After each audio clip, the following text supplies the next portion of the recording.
तर नमस्कार मित्रांनो, स्वागत आहे तुमचं आपल्या सोशल टॉक मराठी या यूट्यूब चॅनलमध्ये।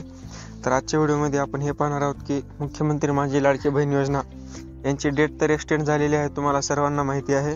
मी टेलिग्राम चॅनलवर तुम्हाला माहिती दिली होती। पण आता ज्या महिला विधवा आहेत, ज्यांना पतीही नाहीत किंवा त्यांना वडीलही नाहीत, त्यांनी ह्या लाडक्या बहिणी योजनेची KYC कशी करायची, काय करायचं आपण आजच्या व्हिडिओमध्ये जाणून घेणार आहोत। तर आजचा व्हिडिओ शेवटपर्यंत नक्की बघा। तर चला व्हिडिओला सुरुवात करूया मित्रांनो।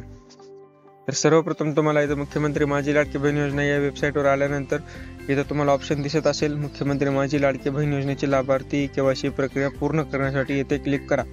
इथं तुम्हाला सर्वप्रथम क्लिक करायचं आहे मित्रांनो। क्लिक केल्यानंतर तुम्हाला इथे लाभार्थ्याचा आधार क्रमांक टाकून घ्यायचा आहे। तर मित्रांनो, आधार नंबर टाकून झाल्यानंतर आपल्याला इथे कॅप्चा टाकून घ्यायचा आहे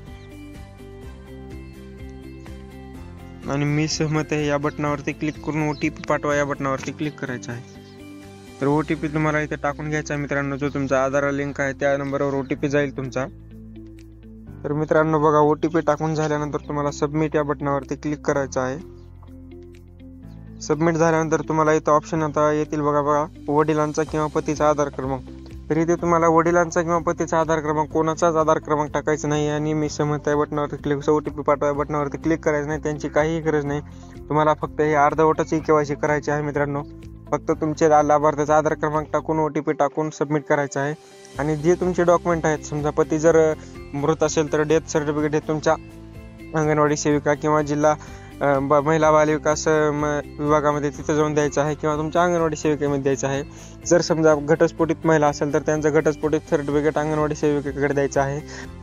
तर मित्रांनो, तुम्ही ते सर्व डॉक्युमेंट हे अंगणवाडी सेविकेकडे द्यायचे आहेत आणि इथे तुम्हाला फक्त हे अर्धवटच KYC करायची आहे। तर हा व्हिडिओ शेवटपर्यंत पाहिल्याबद्दल धन्यवाद मित्रांनो। हा व्हिडिओ जास्तीत जास्त तुमच्या लाडक्या बहिणींना शेअर करा, जे KYC करण्याचे थांबलेले आहे आणि त्यांना KYC करण्यासाठी मदत करा। तर धन्यवाद मित्रांनो।